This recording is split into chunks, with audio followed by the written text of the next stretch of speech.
Cet après-midi, soyons rassemblés en pleine attente, dans une pleine attente devant la face de Dieu. Et cela dans la foi et la confiance qu'il est présent pour confirmer sa parole et tenir ses promesses. Avant de prier, lisons quelques versets de Jérémie, chapitre 17, avant la prière. Jérémie, chapitre 17, du verset 12. Peut-être puis-je demander que nous nous levions pour cela. Jérémie, chapitre 17, du verset 12. Ô trône de gloire, très élevé dès le commencement, lieu de notre sanctuaire, ô espérance d'Israël, éternel, tous ceux qui t'abandonnent seront confondus, et ceux qui se détournent de toi verront leur nom écrit sur la terre, car ils ont abandonné la source d'eau vive, l'Éternel. Guéris-moi, Éternel, et je serai guéri. Aide-moi, et je serai aidé, car ma louange, c'est toi. Voici que ceux-là me disent, où est la parole de menace de l'Éternel?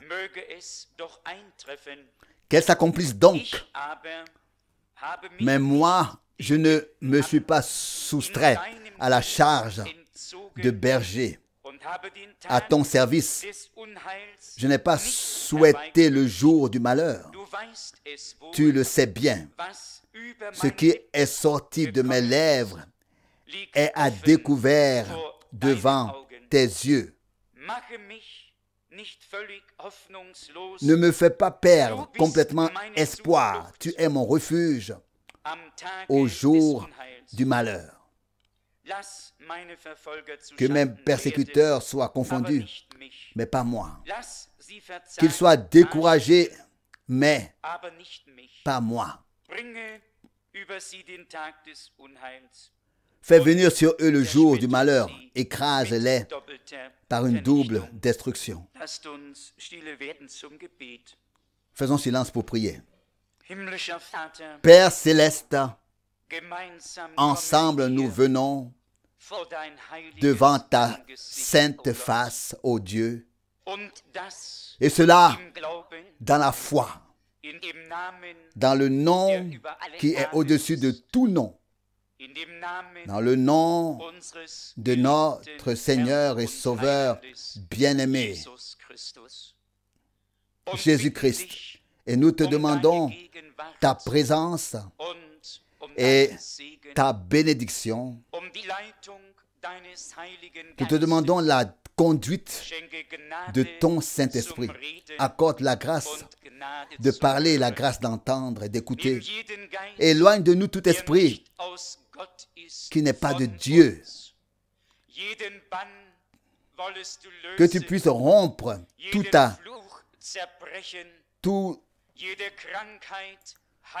ce qui est banni, briser toute malédiction, guérir toute maladie, sauver tout pécheur et te révéler au milieu de nous comme le même hier, aujourd'hui et le même éternellement. Puisses-tu, par ta parfaite parole, opérer en nous une foi parfaite par grâce. Nous plaçons nous-mêmes et ce service divin, ainsi que l'espace tout entier, sous la couverture du sang de l'agneau. Et nous te prions, Seigneur, de remporter la victoire et de te manifester dans ta puissance et ta gloire. Rends grâce, je te rends grâce de ce que tu as touché mon corps et de ce que tu as fait du bien à mon âme. Je te remercie pour cela. Que tous les frères et sœurs reprennent courage et sachent que tu es vivant et que tu es fidèle à ta parole et que tu te manifestes à ceux qui placent leur confiance en toi. Je te remercie pour tout cela au nom de Jésus. Amen. Amen. Nous nous asseyons. Loué et exalté soit le Seigneur et remercié soit le Seigneur. Lorsque nous chantons ce chœur, nous ne pouvons pas nous empêcher de penser à ce que Dieu a fait dans notre génération et d'une manière toute particulière par le ministère de frère Branham, dans lequel en effet,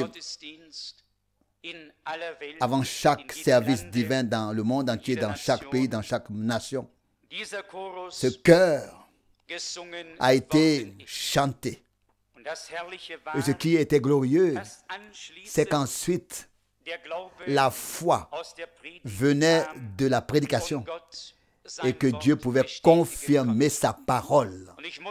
Et j'ai dû beaucoup réfléchir ces derniers temps à la manière dont nous pouvons donner à Dieu l'occasion de confirmer sa parole après la prédication.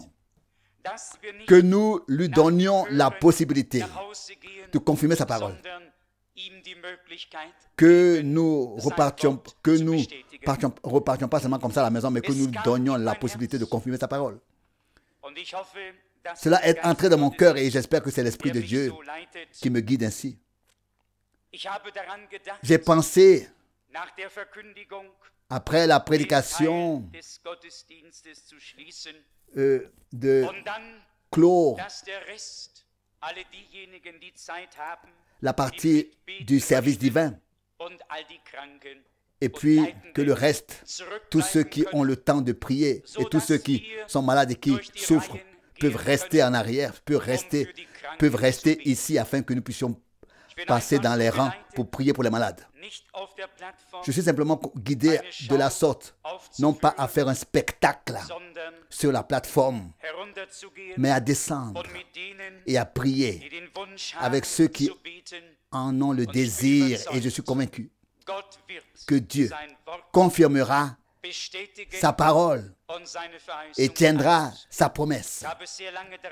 J'ai attendu très longtemps pour savoir intérieurement ce qui doit être fait et comment est-ce que cela doit être fait. Il ne suffit pas de savoir que le mandat de prier pour les malades a été donné, m'a été donné, mais il faut aussi savoir clairement de quelle manière cela doit être fait. Et là, chacun peut être guidé différemment, mais je veux fondamentalement que le Seigneur soit le seul à être honoré et glorifié par tout ce que Dieu fait. Et lorsque nous avons atteint le moment où cette atmosphère de foi s'est emparée de nous et que nous n'avons plus besoin de nous contraindre à quoi que ce soit ou à se sentir obligés, mais que nous sommes transportés dans cette foi vivante et parfaite sous la prédication. Alors toutes choses sont possibles pour celui qui croit. Mais si nous devons encore aider, c'est que d'une certaine manière cela n'a pas suffi pour nous amener à ce que Dieu puisse déjà confirmer la parole. Vous savez,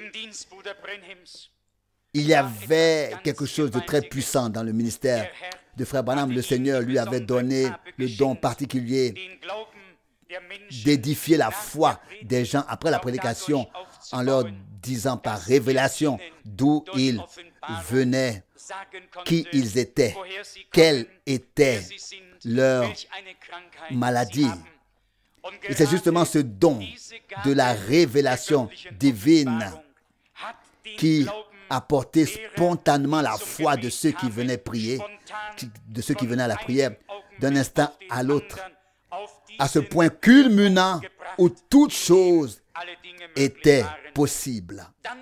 Mais c'est alors que frère Branham a fait cette déclaration. Il a dit, Dieu m'a donné ce don parce que je n'étais pas capable par la prédication d'amener les gens à ce que la foi puisse atteindre ce sommet.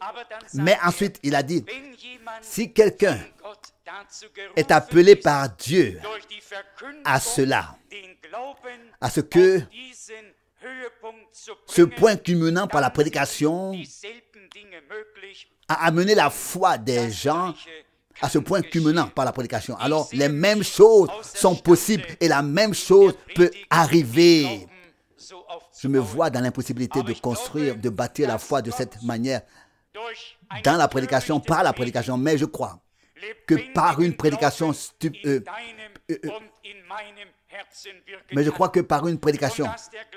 qui peut être une folie pour ceux qui ne croient pas. Dieu peut faire naître une foi vivante dans ton cœur et dans le mien, et que la foi atteindra un point culminant où toutes choses deviendront possibles et où nous pourrons effectivement contempler la gloire de Dieu. Vous savez, Dieu ne conduit pas en vain sur des chemins aussi profonds.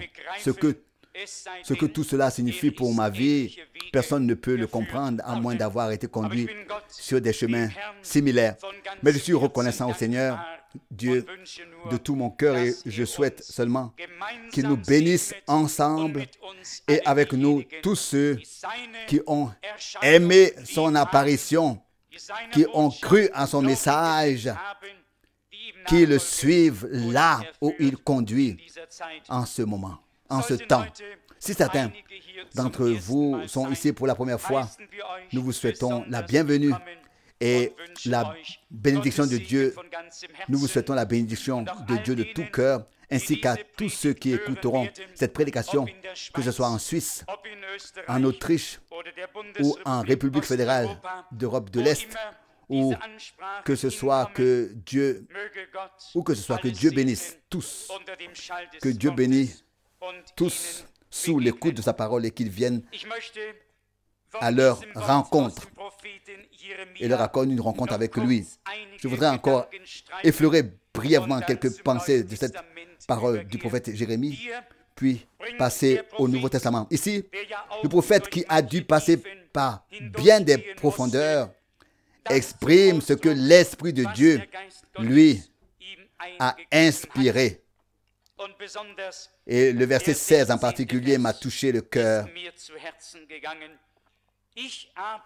Mais moi, je ne me suis pas soustrait à la charge de berger dans ton service.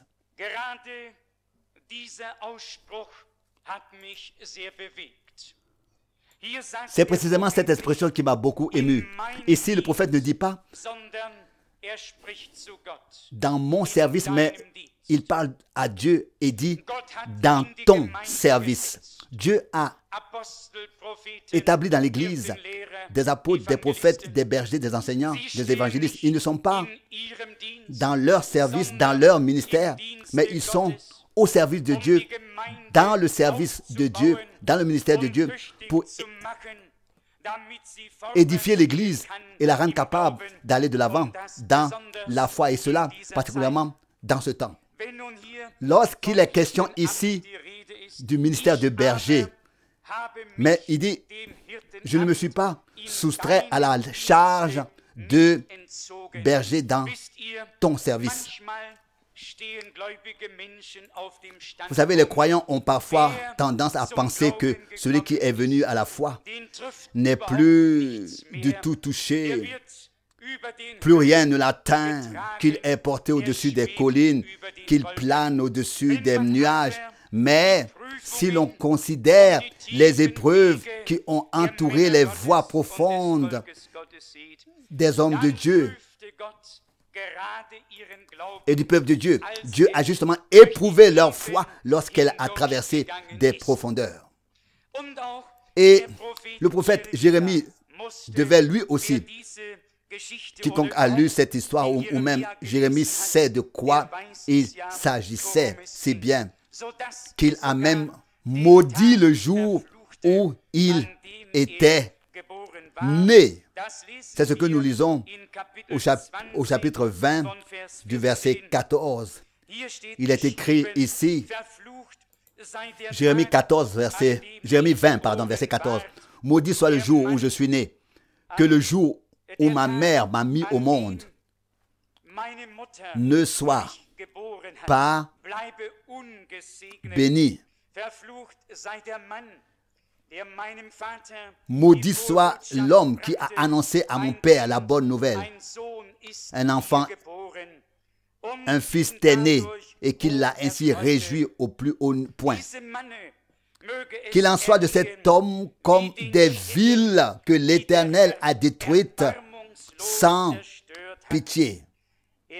Qu'il entende des cris de détresse le matin et des bruits de guerre en plein midi.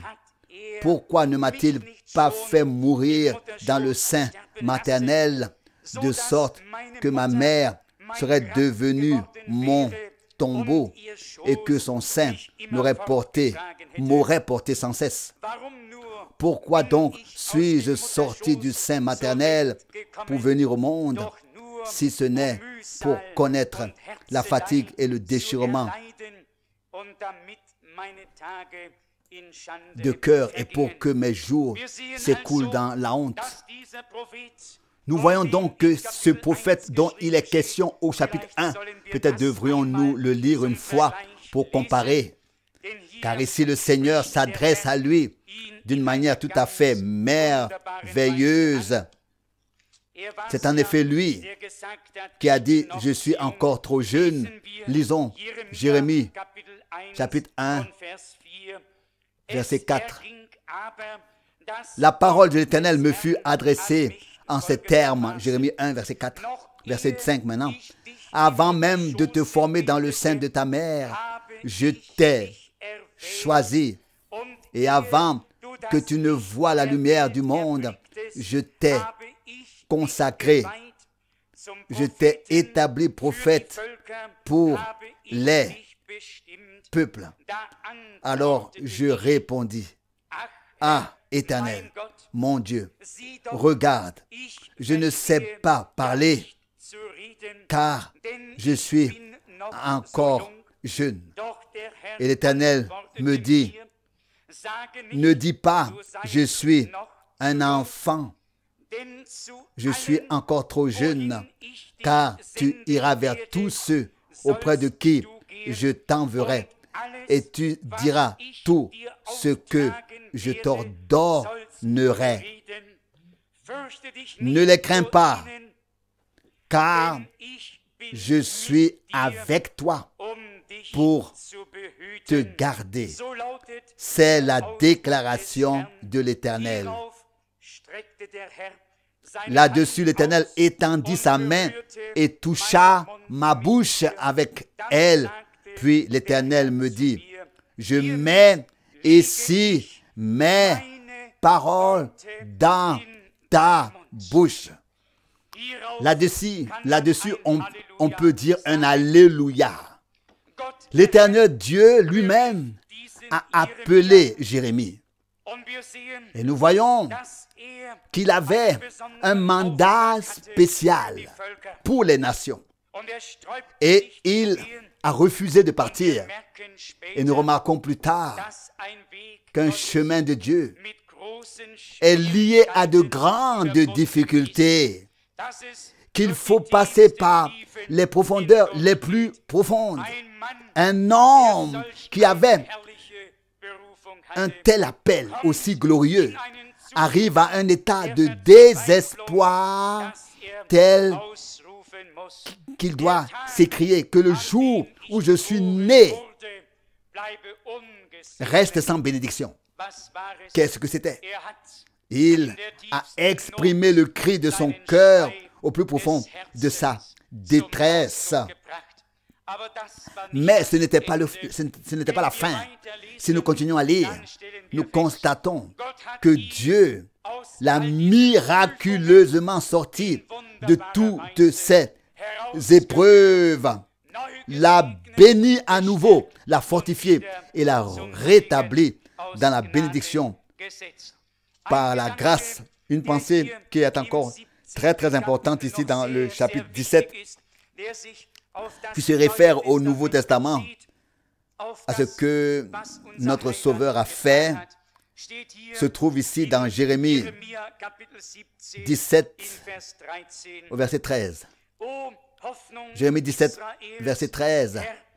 Ô espérance d'Israël, Éternel, tous ceux qui t'abandonnent seront confondus, et ceux qui se détournent de toi verront leur nom écrit sur la terre.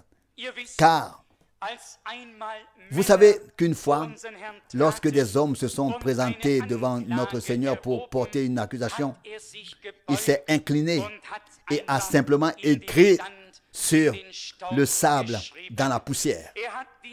Il a écrit dans la poussière les noms de ceux qui s'étaient éloignés de lui. Et lorsqu'il s'est relevé, il a demandé à la femme qui avait été accusée, « Où sont donc tous tes accusateurs ?» Et elle a répondu, « Ils se sont tous enfuis, ils sont tous repartis. » Puis il a dit, « Moi non plus, je ne te condamne pas. Va et ne pêche plus. » Vous savez, déjà dans l'Ancien Testament, que ce soit dans Moïse, dans les prophètes ou dans les psaumes, on trouve déjà partout une partie du glorieux évangile de Jésus-Christ. Combien de fois l'ai-je déjà dit? Le Seigneur Jésus et les apôtres n'avaient pas encore de Nouveau Testament à partir duquel ils auraient pu prêcher. Ils ont dû prendre l'Ancien Testament pour y proclamer le glorieux évangile de Jésus-Christ. Ah, nous pourrions penser à tant de passages de l'Ancien Testament. Nous passons au Nouveau, mais passons maintenant au Nouveau et plus précisément à 2 Timothée, le chapitre 2.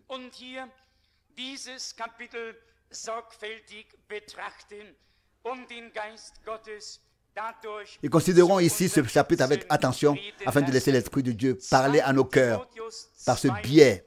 2 Timothée chapitre 2 en commençant par le verset 7. Cherche à comprendre le sens de mes paroles. Le Seigneur te donnera déjà en toutes circonstances le bon discernement. Arrêtons-nous sur ce verset. L'apôtre adresse son épître, sa lettre, par l'Esprit à son collaborateur, à l'époque à Timothée. Aujourd'hui, cette parole nous est adressée à toi et à moi. Ici, il nous dit de saisir les mots, les pensées, puis il exprime cette parole ici. Le Seigneur te donnera déjà.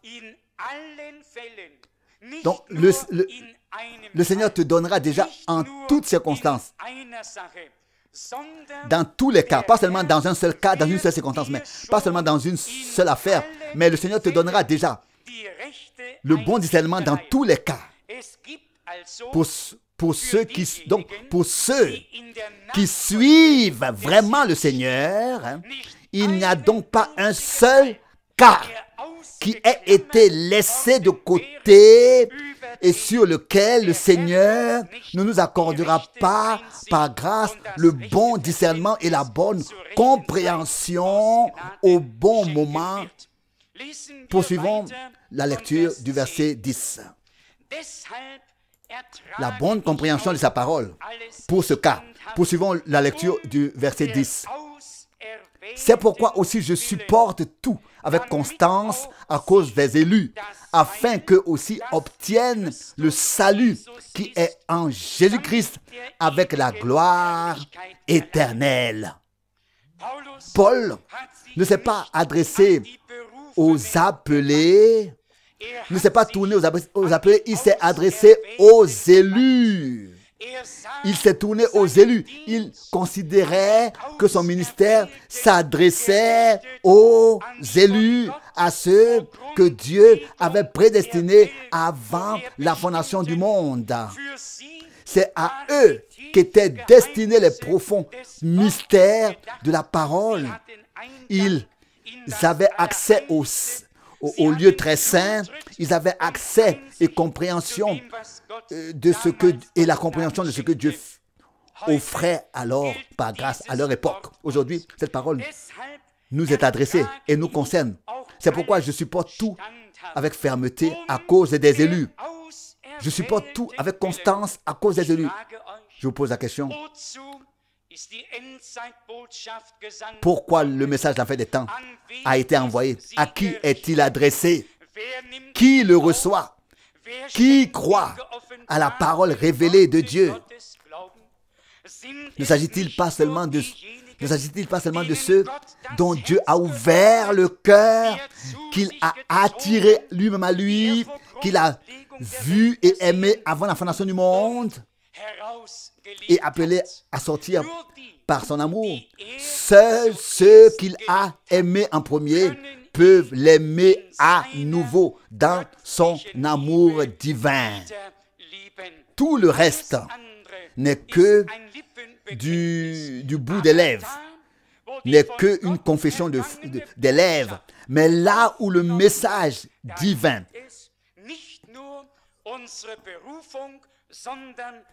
apporté par Dieu est reçu, il s'agit d'établir non seulement notre, et par cela nous affermissons notre appel, notre vocation, mais aussi notre élection, et ce par grâce. C'est pourquoi, il relit le verset 10, c'est pourquoi aussi je supporte tout avec constance à cause des élus, afin qu'eux aussi obtiennent le salut qui est en Jésus-Christ avec la gloire éternelle. Je ne peux que croire que Dieu a envoyé les messagers avec un message pour qu'à chaque époque, selon Apocalypse chapitre 2 et chapitre 3, il n'y ait eu que ceux qui avaient une oreille pour entendre ce que l'Esprit disait aux églises. Seulement ceux-là à qui Dieu a ouvert le cœur. Ce sont ceux-là qui l'ont reçu, qui ont accepté le message et le messager. Tous les autres sont passés à côté. C'est à eux seuls, les élus, que s'adresse la promesse. Celui qui vaincra, non pas les appelés, mais les élus. À celui qui vaincra, c'est aux élus. Ce sont eux qui feront partie du groupe des vainqueurs et auront part à la première résurrection. Et il est écrit, ils ont vaincu par le sang de l'agneau et par la parole de leur témoignage, et ils n'ont pas aimé leur vie. Frères et sœurs, le temps est peut-être déjà venu pour moi de donner ma vie et de tout laisser passer sur moi, afin qu'il ne reste plus rien de ce que je pourrais être, pour que Christ puisse prendre forme et que l'homme ne soit pas vu et que nous ne levions pas les yeux vers un homme, mais que nous entendions et voyions Dieu selon la parole de l'Écriture dans l'évangile de Jean 17, sans doute sur la montagne de la transfiguration. Et donc c'est pas Jean 17, c'est dans Matthieu 17, sans doute sur la montagne de la transfiguration. Et ils ne virent personne d'autre que Jésus seul. Ils ne regardaient plus Moïse et Élie, ils ne voyaient plus que celui dont Moïse et Élie avaient parlé dans Matthieu 17. Et il doit en être de même pour nous à la fin. Donc, vous pouvez m'oublier, moi, frère Franck, vous pouvez m'oublier. Mais souvenez-vous de l'Éternel et de la parole qu'il a prononcée. Car sa parole est fiable et certaine. Et nous croyons que Dieu l'a confirmé et scellé dans le cœur de ses disciples. Le prophète Ésaïe s'exclame, scelle la prophétie dans le cœur de tes disciples. Ce que Dieu a révélé par les sceaux est scellé par le Saint-Esprit dans ton cœur et dans le mien, et personne ne peut l'enlever ni à toi ni à moi. Ah, les pensées de Dieu sont tout simplement profondes et merveilleuses. Dans le verset 11, il est écrit de 2 Timothée 2. La parole est certaine. Oui. Oui, certes, personne n'a besoin de mettre un point d'interrogation. Si nous sommes morts avec lui, nous vivrons aussi avec elle. Certainement, personne n'a besoin de mettre un point d'interrogation dans la parole de Dieu. Elle est certaine, elle est sûre. Donc, ainsi ne peut vivre que celui qui est mort. Dans notre conception terrestre, nous dirions, oui, le mort ne vit plus. Il est mort pour ne plus vivre. Mais nous savons de quoi il s'agit ici. Celui qui est mort à lui-même, à sa nature, celui qui peut donner le vieil homme avec Christ dans la mort. Celui-là sera ressuscité avec Christ pour une vie nouvelle par grâce. Si nous sommes morts avec Christ, nous sommes aussi ressuscités avec lui pour une vie nouvelle. D'où cette précieuse parole ici. Si nous sommes morts avec lui, nous vivrons aussi avec lui. Si nous persévérons, nous régnerons aussi avec lui. Il est écrit dans Jacques 5 de la persévérance de Job. Ici, nous lisons, si nous persévérons, nous régnerons aussi avec lui. Et soyons honnêtes les uns avec les autres aujourd'hui. Une fois, c'est lui qui est, c'est l'un de nous qui est plus bas et une fois, c'est l'autre. N'est-ce pas? Et nous avons besoin de la communion entre nous pour nous redresser, pour nous fortifier, pour nous édifier dans la foi, pour nous encourager.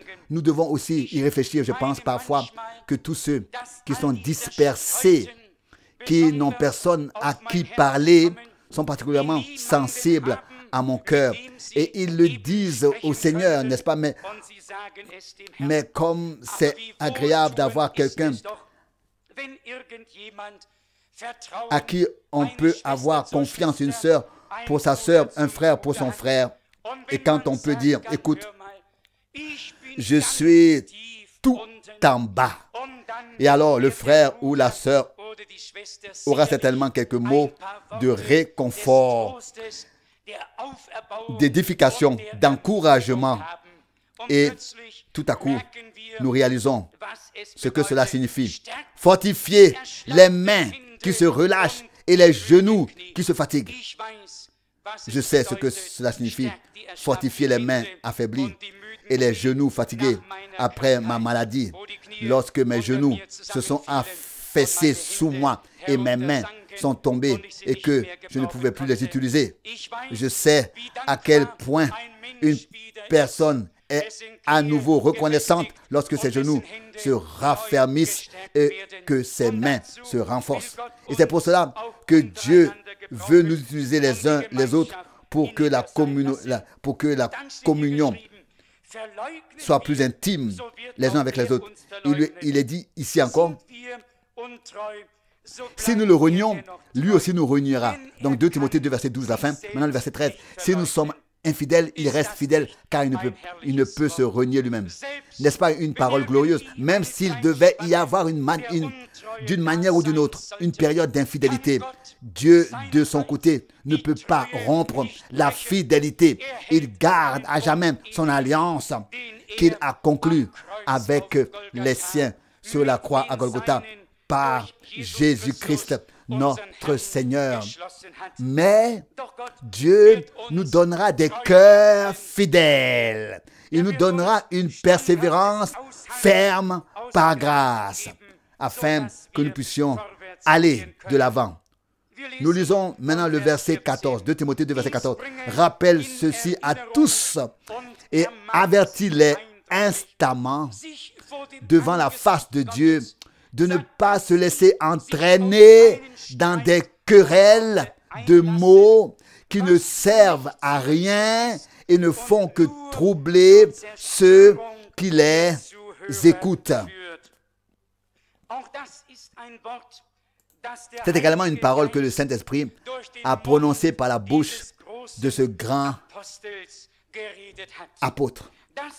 Que devant la face de Dieu, nous n'entrions pas du tout dans une querelle pour des paroles quelconques qui ne mènent à rien ou qui ne mènent à rien sinon à la destruction des auditeurs. Mais que nous laissions tout à Dieu, que nous attendions le temps et que nous voyions ensuite quelle issue et quelle fin Dieu donnera à une affaire, à quelque chose. Vous savez bien qu'à la mi-temps, celui qui regarde un match de football ne peut pas encore tirer de conclusion définitive pendant la mi-temps. Il faut savoir attendre la fin pour avoir un jugement global. Et donc, nous aussi, nous devons faire preuve de patience. Et ce que Dieu ne te révèle pas ou ne me révèle pas restera obscur pour toi et pour moi. Ce que je veux t'imposer comme conviction ou ce que tu veux m'imposer comme conviction, c'est une chose qui relève de l'intellect. Seul le Saint-Esprit sonde même les plus profonds mystères de Dieu et nous les révèle à toi et à moi. Nous aurons alors été enseignés par Dieu, tous. Alors, personne ne dira, oui, c'est ce qu'a prêché le frère Franck à Zurich. Alors, ce n'est pas le frère Franck qui a prêché. Non, c'est le Saint-Esprit qui transforme la parole en une révélation vivante dans ton cœur par grâce et tu ne diras pas, ah ça c'est le frère Franck qui a prêché. Et comme le dit ici l'Écriture sainte, de telles choses ne conduisent qu'à la destruction de l'auditeur. Nous lisons ensuite au verset 15. Efforce-toi de te présenter devant Dieu comme un homme éprouvé, un ouvrier qui n'a pas à avoir honte parce qu'il présente avec exactitude la parole de la vérité, ou bien comme d'autres traductions disent, parce qu'il présente correctement la parole de vérité. Les deux sont justes, ou comme le dit l'autre traduction, partagez à bon escient la parole de Dieu. Les deux sont justes. Présenter correctement et partager correctement la parole de Dieu est très important. J'ai écrit une très courte lettre circulaire qui sera maintenant jointe à la prédication à venir. C'est l'un des sermons les plus difficiles que frère Branham ait donné et je voudrais le dire ici aujourd'hui à l'avance. Tout ce que vous ne pouvez éventuellement pas comprendre, laissez-le et attendez que Dieu le révèle. Mais pendant que je réfléchissais à cela, le Seigneur m'a donné une comparaison tout à fait merveilleuse entre Apocalypse chapitre 5 et Apocalypse chapitre 10.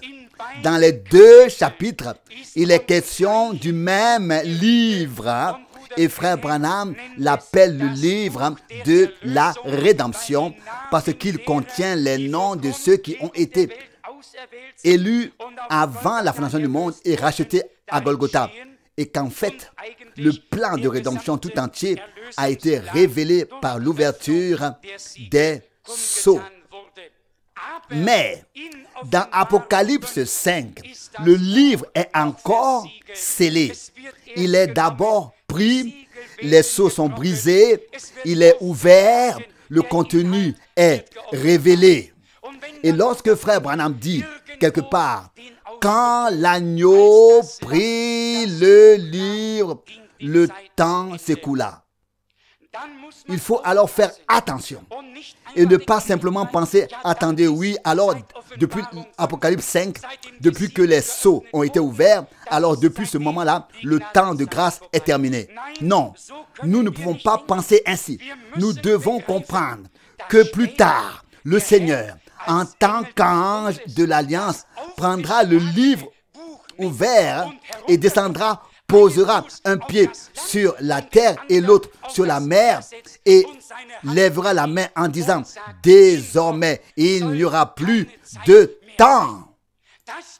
Mais cela n'est pas écrit dans Apocalypse 5 qu'il n'y aura plus de temps. Cela est écrit dans Apocalypse 10 qu'il n'y aura plus de temps. Et nous devons laisser toutes les choses là où elles sont écrites dans le contexte. Si nous ne le faisons pas, nous allons perturber le programme de Dieu. Et il y en a déjà suffisamment qui le font, n'est-ce pas? Et nous savons une chose, le désordre ne vient jamais de Dieu. C'est de Dieu que vient l'ordre divin, la répartition divine des choses dans les Écritures. Et je vous dis que ce n'est pas de mon... ce ne sont pas mes mérites, c'est pas moi. Ce ne sont pas des choses auxquelles je pense. Tout à coup, l'Esprit de Dieu me dit, ouvre, lis ce chapitre et ce verset. Et moi, je fais que ouvrir et je lis et je vois les liens et je vois le contexte. Je voudrais seulement pouvoir, si je pouvais seulement pouvoir les transmettre à tous les frères et à toutes les sœurs de cette clarté divine. Et je ne peux pas, je ne peux que le dire. La clarté seule, Dieu peut la donner. Mais je suis convaincu qu'il la donnera. J'ai simplement la foi que l'église épouse entrera dans la marche au pas ensemble. Elle marchera au même pas dont parlait frère Branham.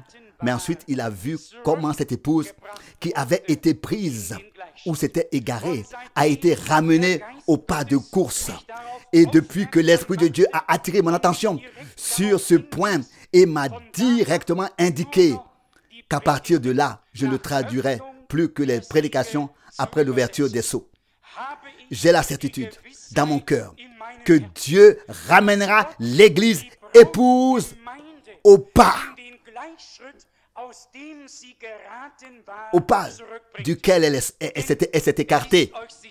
Car il ne vous a certainement pas échappé que beaucoup ont fait et continueront à faire ce qui leur semble bon sans être appelés par Dieu pour ça dans le royaume de Dieu. Ils font ce qui bon leur semble, mais d'une manière ou d'une autre, Dieu doit poursuivre son chemin avec son propre plan qu'il a avec l'Église épouse, et cela jusqu'à la fin. Et cette marche au pas dans laquelle nous sommes apportés, nous écoutons les mêmes prédications.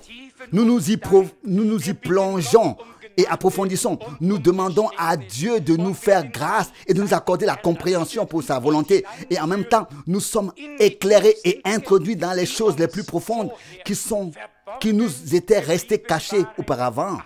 Mais par l'Esprit, ce que frère Branham a reçu de Dieu par révélation, nous pouvons également le recevoir par le même Saint-Esprit.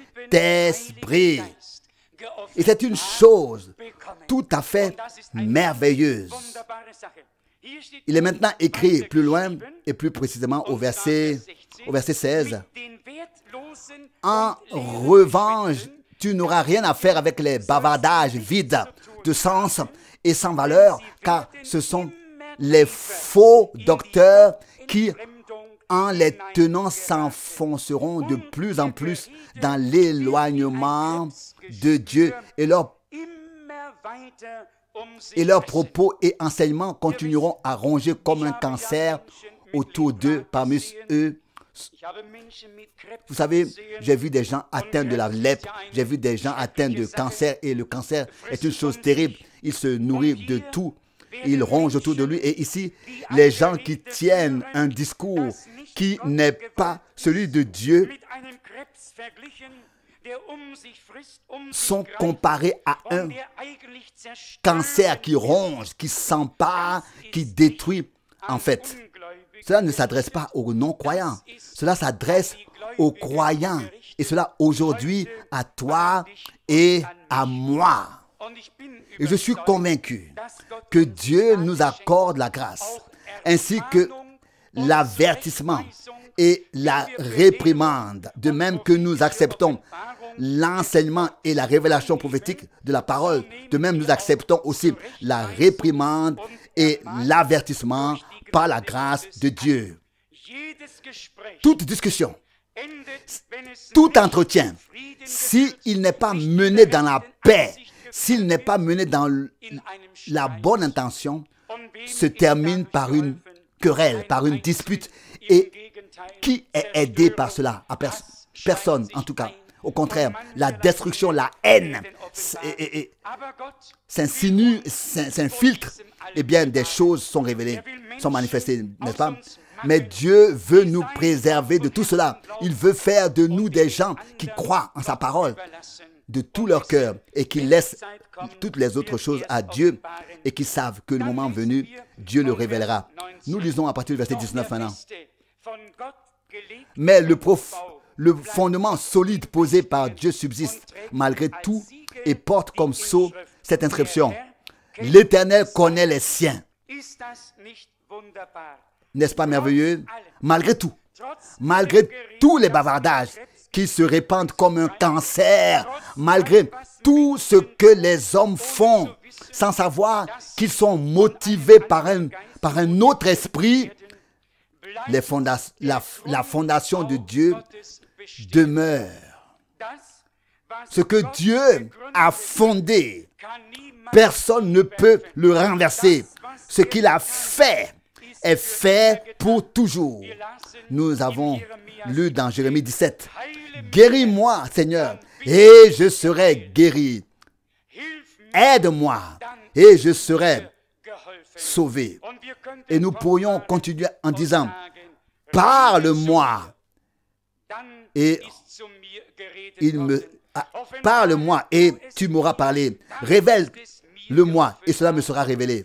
Nous pourrions continuer et nous savons que toutes les choses nous ont été données par la grâce de Dieu, tout simplement. Mais le fondement solide posé par Dieu, non pas celui que j'ai posé ou que tu as posé, mais la construction de base posée par Dieu demeure malgré tout et porte comme sceau l'inscription: le Seigneur connaît les siens. Je peux ajouter ici, à partir de l'évangile de Jean ou de la lettre de Jean: et les siens le connaissent. Vous savez, quand on se rencontre et qu'on se côtoie, on fait connaissance, on apprend à se connaître. S'il te connaît, tu le connais aussi. Il y a alors une amitié. Et nous chantons d'ailleurs un cantique: quel ami est notre Jésus, quel ami fidèle et tendre. Oh, comme il est élevé. Le Seigneur connaît les siens, il te connaît, il me connaît. Ensuite, il est dit que quiconque prononce le nom du Seigneur, de l'Éternel, se tienne éloigné de l'injustice. Quiconque prononce ou confesse le nom du Seigneur. Ensuite, au verset 20, il est dit: or, dans une grande maison, il n'y a pas seulement des vases d'or et d'argent, mais aussi des vases de bois et de terre, les premiers pour un usage honorable, les seconds pour un usage déshonorant. Écoutez maintenant ce qui va suivre. Au verset 21. Si donc quelqu'un se conserve, donc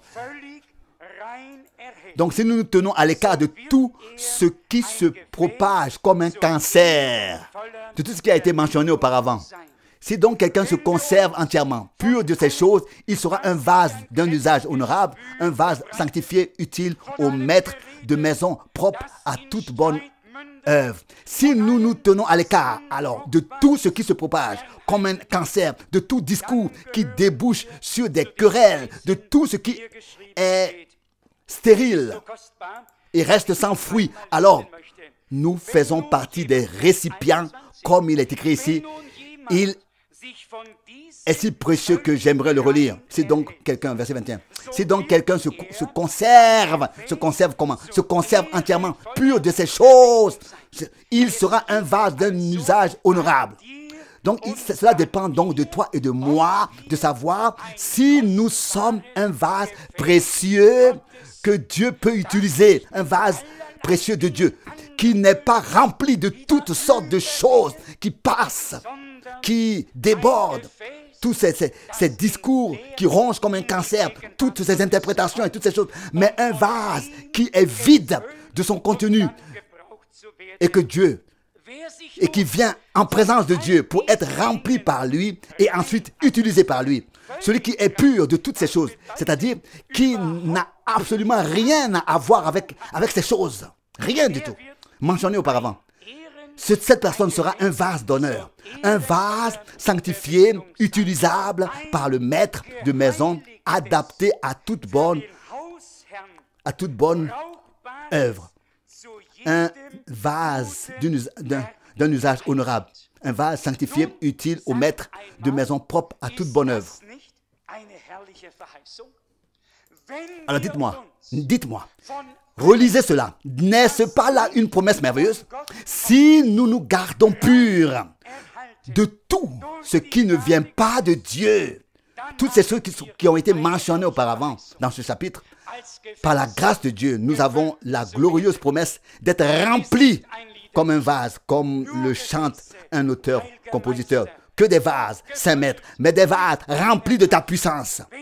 Mais si nous sommes remplis de toutes les paroles qui conduisent à des querelles, de toutes les choses que cela ne fait que jaillir et déborder, qui rongent comme un cancer parmi le peuple de Dieu, laissez-moi vous dire tranquillement que même si nous sommes dans la maison de Dieu et que nous sommes un récipient, un vase, nous sommes un récipient, un vase, mais pour le déshonneur en bois qui ne sert à rien. Mais si nous voulons devenir un vase que Dieu doit remplir et utiliser, nous devons nous garder. Et faites attention à ce mot-là. Nous devons nous garder parfaitement purs de toutes ces choses. Et il faut relire le contexte pour exactement savoir de quelles choses il s'agissait. Elles ont été mentionnées. Vous savez même, en tant que récipient dans la maison de Dieu, nous devons faire attention, même étant dans la maison de Dieu, à la manière dont ces récipients sont remplis. Ce n'est pas seulement le récipient qui compte et le fait qu'il soit dans la maison de Dieu, mais son contenu est important. Vous pouvez remplir un récipient entièrement d'eau et d'eau pure, n'est-ce pas, et y mettre une seule goutte de poison et toute l'eau est empoisonnée. Écoutez, enfants de Dieu, peuple du Seigneur, il ne suffit pas d'être un vase dans la maison de Dieu. Ce qui compte, c'est que nous nous maintenions par la grâce de Dieu totalement purs de tout ce qui, comme un cancer, se répand et ronge. Et les gens sont littéralement rongés, décomposés sous nos yeux. Ils ne peuvent plus s'aider eux-mêmes. Des vases précieux se décomposent lorsque le cancer s'y introduit. Et ici, on dit qu'un tel discours est comme un cancer qui ronge tout. Et vous savez que ce que le cancer saisit une fois, il n'y a pas d'espoir pour l'homme. Mais Dieu a aussi un conseil contre la mort. Et celui qui s'est rendu coupable d'une manière ou d'une autre de ces choses, moi et toi, nous tous, nous pouvons venir au Seigneur, et cela aujourd'hui, et dire, oh Dieu, je ne l'ai pas voulu, je sais que je suis un vase, mais je n'ai pas gardé ce vase, que je suis pur. Et je veux venir à toi maintenant. Aie pitié de moi et aide-moi. Je vous le dis, si nous sommes sincères, Dieu entendra notre cri. Notre cri atteindra son trône. Et il fera de nous des vases qu'il utilisera, qu'il remplira. Des vases qui se conserveront parfaitement purs devant lui. Quelle parole merveilleuse. Se conserve entièrement pur. De ces choses, il sera un vase d'un usage honorable. Un vase sanctifié, utile au maître de maison. Propre à toute bonne œuvre. C'est ce que je veux, c'est ce que tu veux être et devenir. Dieu nous a montré ici le chemin pour y parvenir. Aujourd'hui, le chemin nous a été montré à toi et à moi pour que nous puissions en tant qu'individus et en tant qu'Église, dans son ensemble, être remplis et utilisés comme ces vases, les vases du maître de la maison, des vases qu'il peut mettre à son service, qu'il peut bénir, remplir et utiliser, qu'il peut mettre à son service, qu'il peut établir dans son ministère, qu'il peut bénir, remplir et utiliser. Seulement des récipients, des vases. Mais cela ne suffit pas d'être un vase dans la maison de Dieu. Ce qui compte, c'est ce dont ces vases sont remplis. De quoi es-tu rempli aujourd'hui? De quoi suis-je rempli aujourd'hui? Qu'est-ce qui déborde chez toi? Qu'est-ce qui sort de ta bouche? Qu'est-ce qui déborde chez moi? Qu'est-ce qui est le plus important dans ta vie et dans la mienne? Qu'est-ce qui jaillit de toi? Qu'est-ce que tu reflètes dans ton cœur et dans le mien? Qu'est-ce qui se passe? Vous savez, notre Seigneur l'a bien dit, quand le cœur est plein, la bouche déborde. De ce que le cœur est plein. Donc, que Dieu nous fasse grâce en ce temps grave et ultime où nous sommes arrivés. Et nous faisons plus d'illusions. Le temps est court. Le temps s'achève. Et nous ne voulons pas nous attarder sur autre chose aujourd'hui. D'une certaine manière, je pensais auparavant parler d'autre chose, de prophétie, mais à l'aéroport, en ouvrant la Bible et en la lisant simplement, je suis tombé sur cette parole. Je ne l'ai pas cherché chez moi à la maison, mais je l'ai simplement lu ici à l'aéroport. Et elle a tellement parlé à mon cœur que j'ai simplement dit, Seigneur, je l'apporte à ton peuple et je te laisse le reste. Maintenant, c'est sur mon épaule, je n'ai pas écrit cette parole, je l'ai seulement lue. Et c'est mon souhait et que ce soit notre souhait et notre prière à tous, ô Dieu. Garde-moi pur, donne-moi la grâce de me laisser purifier de tout et d'être un vase d'honneur à pleine utilisation par toi. Un vase sanctifié, utilisable par le maître de maison, adapté à toute bonne œuvre. Ne serait-ce pas beau si toi et moi pouvions devenir de tels vases pour notre Dieu, de notre Dieu, qui lui appartiennent, qui peut utiliser, et que le Saint-Esprit puisse se répandre et que nous vivions ensemble la gloire de Dieu. Que Dieu nous fasse entrer dans cette synchronisation, je dirais, dans cette marche au même pas, qu'il nous révèle sa parole, qu'il confirme sa parole et qu'il accomplisse ses promesses par grâce. Promesses qu'il ne s'est pas contenté de nous offrir, mais qui nous a rappelé à ces derniers temps, qui nous a représentés sous les yeux. Nous savons de quoi il s'agit maintenant. Il s'agit de l'accomplissement de tout, ce qui reste à s'accomplir, de tout ce qui fait partie du plan du salut de Dieu et qui doit être achevé en ce temps. L'œuvre avec l'Église doit également être achevée et ce sera bientôt le cas. Nous sommes toujours abstenus de fixer une date et nous ne le ferons pas non plus. Nous le ferons pas non plus à l'avenir, mais il y a une chose est sûre, le Seigneur vient bientôt. Qu'il fasse de toi, de moi, de nous tous, des vases qui puissent être conservés parfaitement purs de tout ce qui ne vient pas de Dieu, afin d'être remplis pour un usage honorable dans la maison de notre Dieu. Et ainsi, son nom sera honoré par la grâce. Amen. Levons-nous et prions ensemble. Le péché a été expié. Le châtiment a été sur toi, afin que nous ayons la paix. Et par tes meurtrissures, nous avons été guéris. Je te remercie pour cela. Sauveur, passe maintenant dans nos rangs.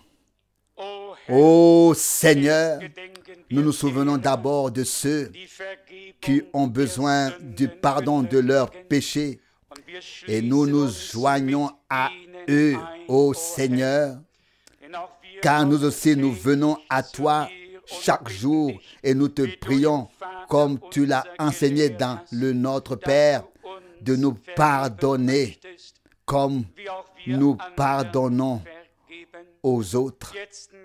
Nous voulons maintenant prier pour tous ceux qui veulent te consacrer réellement leur vie et recevoir l'assurance du pardon de leurs péchés et le témoignage de l'Esprit que tu les as rachetés et appelés par leur nom.